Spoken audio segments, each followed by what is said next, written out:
आज का दिन बहुत महत्वपूर्ण दिन है क्योंकि आज हमारे जो लोकसभा के आम चुनाव हुए हैं वो उसका 7 फेज़ों में हुए और उसके बाद आज उनकी वोटों की गिनती हो रही है। आप सब जानते हैं कि आज वोटों के परिणाम आने का दिन है। ये हमारे लोकतंत्र का महोत्सव है, biggest celebration of democracy in the world, and India is the largest country, the most populous democracy. तो ये हमारी डेमोक्रेसी की जो ताकत है, हमारी डेमोक्रेसी की जो वाइब्रेंसी है, हमारी डेमोक्रेसी का जो वैल्यूज़ है, ट्रेडिशंस हैं, उनको दिखाता है। और भारत के लोगों ने एक बार फिर स्थिरता के लिए और विकास के लिए वोट दिया है, ऐसा लगता है अर्ली लीड्स को देख करके। बहुत सारी बधाई और शुभकामनाएं। हम देख रहे हैं कि प्रधानमंत्री Modi ji is coming back to power. आपको क्या लगता है कि उनके कुछ फर्स्ट, सेकेंड, थर्ड जो प्रायोरिटीज होगी जो अभी उनके अंदर?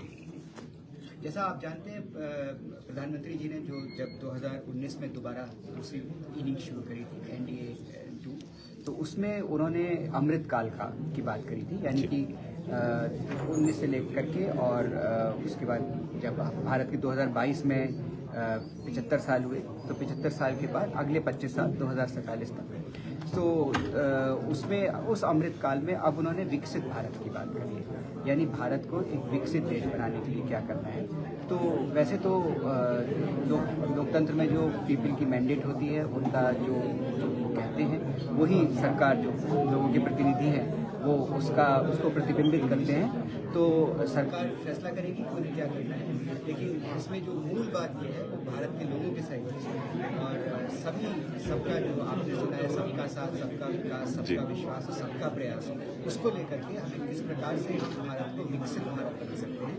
मेरे ख्याल से भारत की सरकार के और भारत के नेतृत्व के फोकस में यही रहेगा। दूसरा, विश्व के स्तर पर भारत जो एक ग्लोबल साउथ की वॉइस है, भारत ने जिस तरीके से G20 किया और जैसे वसुधैव कुटुंबकम का जो हमारा नारा है, जो हमारी सोच है, उसके तहत भारत किस प्रकार से विश्व मित्र, विश्व बंधु बन रहा है और सारी दुनिया में भारत एक ऐसा देश है जिसकी दोस्ती हर तरफ है, हर जगह है।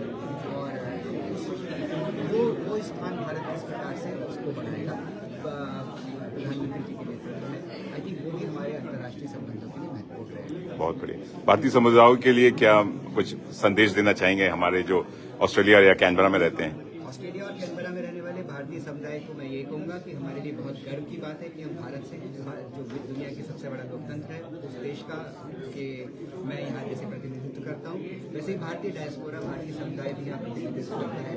और हमें बड़ा प्रसन्न होना चाहिए, बहुत खुश होना चाहिए कि लोकतंत्र की ये जो वैल्यूज़ हैं हमारी, जो हमारी इंक्लूसिविटी की वैल्यूज़ हैं और जो हमारी अच्छे संबंध बना के रखने की वैल्यूज़ हैं, वो हम उनको यहाँ पे अपने साथ रखते हैं, उनको अपने जीवन का हिस्सा बनाया हुआ है।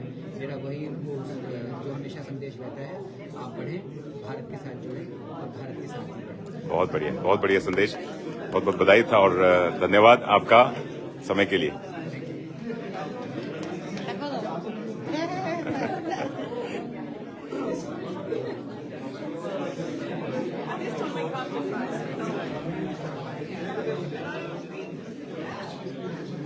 दोस्तों, मैं आया हूँ